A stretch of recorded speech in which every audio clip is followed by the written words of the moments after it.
Hello, my sons! Remember, it's never okay to fight your friends in real life, and yeah, I wish there was a way to get back at them for, I don't know, taking $20 for popcorn at the movie theaters, or, stealing my food constantly, but there's just no way to do that. Well, there's an idea. Super Smash Bros., a franchise where friends become enemies and enemies become unlikely allies. The crossover's so big it shakes the world every time with each announcement. Yahoo!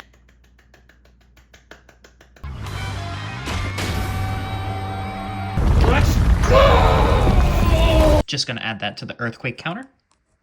Smash Bros. Has definitely evolved over the years, adding third-party characters, cinematic announcements, and too many goddamn amiibo for me to collect. However, it wasn't always this way. Sure, now we have collectibles and insane rosters, but an insane cast and the numbers to show that people wanted this. Originally the brainchild of Masahiro Sakurai, the creator of the Kirby franchise. Yeah, this is the brainchild of the same person who put God into video game form. Remember, my sons, Achilles only had one weakness. And Kirby doesn't have any. As well as Satoru Iwata, the soon-to-be CEO of Nintendo, who unfortunately passed away. No, I don't think Nintendo has recovered from the premature loss either. They took the original game that was originally casted as Dragon King the Fighting Game and turned it into one of Nintendo's best all-star brawls. Melee, 3DS and Wii U. Oh, my head. What was the next one called? Well, either way, it was the ultimate fighting game franchise, pinning crossover characters from individual franchises from all of Nintendo's history into one battle royale. This ultimate battle was definitely not meant to leave Japan, though. Soon as it became popular in Japan, they realized, we could make money off the Americans. Sakurai might have been the game's developer, but Satoru Iwata made the code for it on Nintendo's back end, going behind the board of directors in order to make this little test demo. And Sakurai's game philosophy is here in full blast. I like to call this philosophy the for everyone philosophy, where anyone can pick up and play and understand the concept without very little knowledge prior to picking up a controller. Unlike conventional fighting games, this was one of the first to be so simple. Even newcomers and veterans alike could play this. Now, if you were playing something like Mortal Kombat, Street Fighter, or King of Fighters, well, all of those inputs and unique moves and making that skill barrier so much harder, well, that's out the window. Smash Bros. Takes that philosophy and says keep it simple. Smash 64 uses a 2-button layout system, much like Kirby games. The only difference is adding directional inputs for different attacks. You have a standard attack that allows basic punches, kicks, and so on. The other button is for special attacks, which is more character-specific moves. These moves are character-specific in origin. If you know the franchise and the character it's from, you'll probably have a basic understanding of how they function as a character as a whole. Since Iwata and Sakurai went behind Nintendo's back to pitch the demo with Mario, Samus, Donkey Kong, and Fox McCloud all fighting, the Nintendo higher-ups were so shocked and they greenlit the project and shelved the original concept, which the original concept did not look like it was going very far and would have just been one of those obscure Nintendo 64 games. Smash 64 tells you everything you need to know right from the get-go. This Rayman-gloved child picks up his dolls, setting them up out to fight. The concept of Smash Bros. Characters being collectibles has been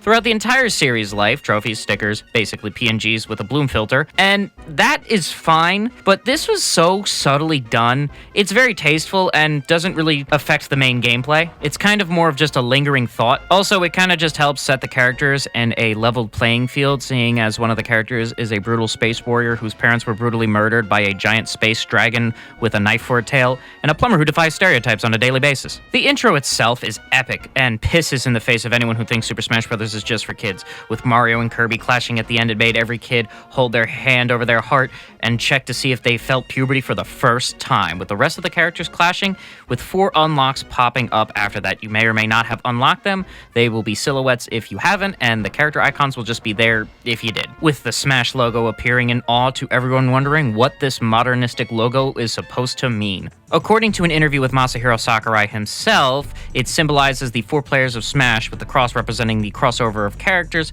plus the multiplayer being 4 players on the Nintendo 64. If you don't believe me about the interview, just check your local fortune cookie for the answer. Then you get hit with the announcer also reminding you what game you're playing.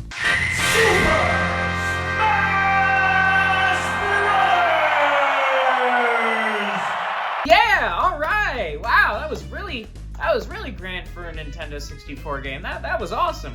I wonder if this is going to leave a long-lasting impact on our gaming society. Yeah, that's kind of how I imagined everyone's reactions back in the day, because, yeah, we barely knew what a Captain Falcon was, but no one could predict the legacy it would eventually create. Before we talk about the gameplay, let's talk about the roster, the smallest of any of the Smash games, seeing as it's also full of cut characters like Mewtwo, Bowser, and King Dedede. But we didn't know about that until years later, so let's see how the base roster turned out. Starting from left to right, after you unlock all of the characters, we have Green Mario, Red Mario, Donkey Kong, Link, Samus? I'm sorry, who is this? Yeah, so at this time, Samus only had a handful of games under her belt. Still an industry icon, but she didn't even have a game on the Nintendo 64. Yeah, don't worry, as a Metroid fan, this actually upsets me. But next to her, we have... a NASCAR driver in purple spandex? Captain Falcon. Yeah, this one's even more confusing, seeing as his only view of him in-game was in the cockpit of his racing car, which you barely got to see anyway on the NES. So, yeah, some liberties were taken. Welcome back! I never said they were bad.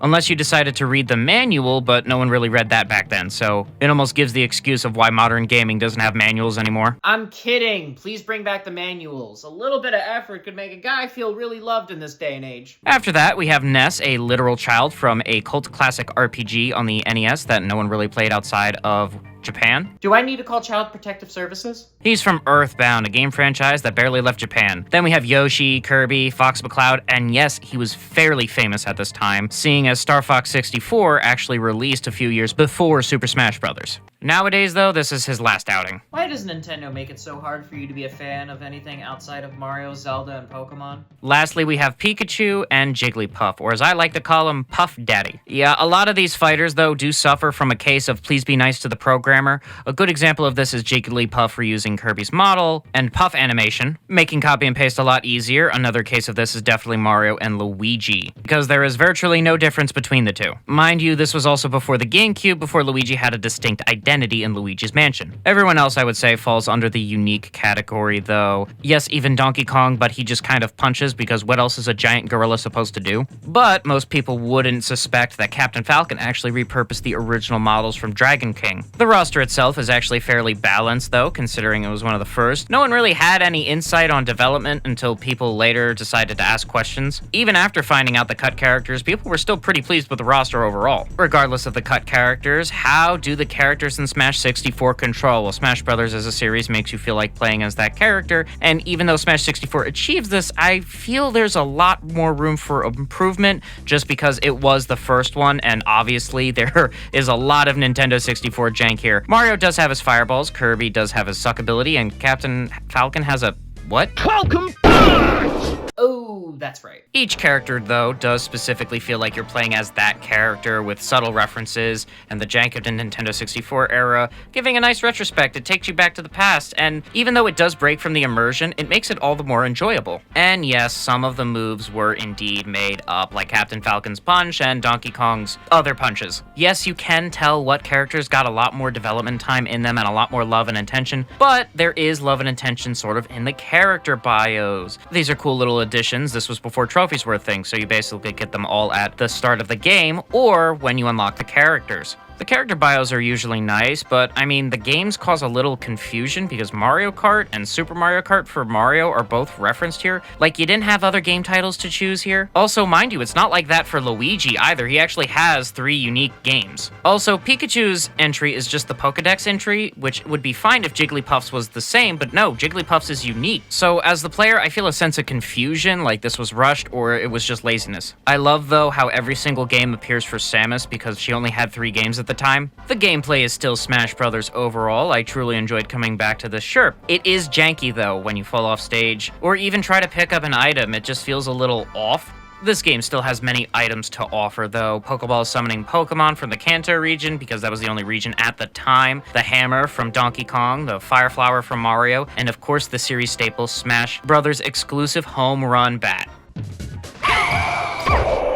The stages are the other slice of bread when it comes to this fighting game sandwich. All great, and have unique sets of platforms, hazards, and obstacles for the players to fight on. A very tiny amount of stages, so might as well go through all of them. Peach's Castle, based on Mario 64, but way up in the clouds. I just hate these little platforms in the side, and of course the one in the middle, but I think the bumper is probably the most annoying part of all of this. Congo Jungle, cool cannon at the bottom of the stage. Sometimes you can make a great recovery, sometimes you don't. Hyrule Castle, better than Peach's Castle with a wide open area for 2v2s, and then of course the inevitable 1v1s. Also, there's some random hurricane that occasionally comes by. Planet Zebes, there's acid at the bottom for people who can't hit the up stick. Also, there's a few cameos here from people you may or may not know from the Metroid franchise. Yoshi's Island, a simple area that has these clouds that either give you a safe, secure platform or a false sense of security. Dreamland, wispy woods, blows left or right, and does not really affect the gameplay, great for tournaments. Sector Z, most people didn't even find this route in Star Fox 64, so it's cool to see these people play the stage.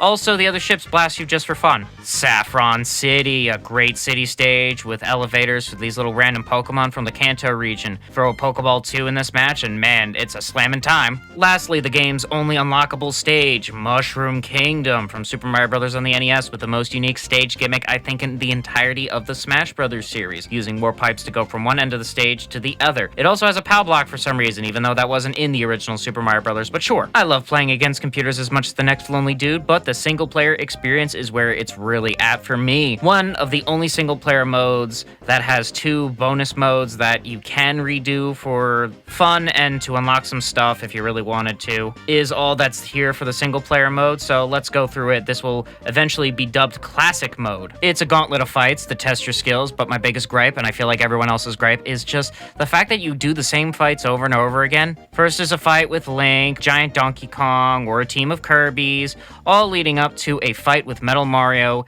in the Metal Cavern stage that has never returned to the series for some strange reason because it is a banger, followed by the Fighting Polygon team on Battlefield, a stage that would become a series main staple, but not unlockable in this version. And then lastly, a fight with Master Hand on Final Destination, an open stage, no platforms, no hazards, no bull crap. It's just you and your opponent. Once you flatline Master Hand on this flat field, you're treated to an end credit sequence that kind of feels void of any explanation and is kind of somber in a sense, except the end result screen part that kind of just makes me feel like I filed taxes.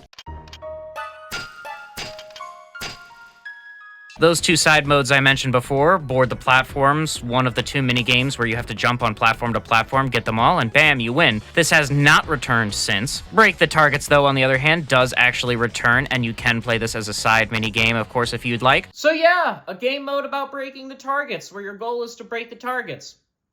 Who would have thought? Overall, this game's draw is the multiplayer, and its simplicity in just the single-player experience almost feels like second to what it actually was intended for, which again is completely fine. It's just growing up without many friends, it was kind of hard to find people who wanted to play with someone who was into Mario, and of course, someone that actually was around in my neighborhood. The single-player experience almost felt second nature to me, just because that's all I ever really used the Smash Bros. Franchise for, was the single-player experience, at least until online functionality became a thing, because I didn't really have friends to sit down on a couch with and play Super Smash Bros. A lot with. I don't even have a handful of people I could say I actually played this game with as a child, let alone its follow-up. Personally, I think the game is great still. So if you want to enjoy an all-time classic and have more fun and less competitive sense, I would definitely include this version of Smash Bros. Specifically. Sadly, though, any other Smash Bros. After this did not have a unique commercial where all the characters beat the piss out of each other. Yeah, Nintendo's marketing really needs to go back to how they were beforehand, because this was just absolutely hilarious. Well, my sons, that is another episode down.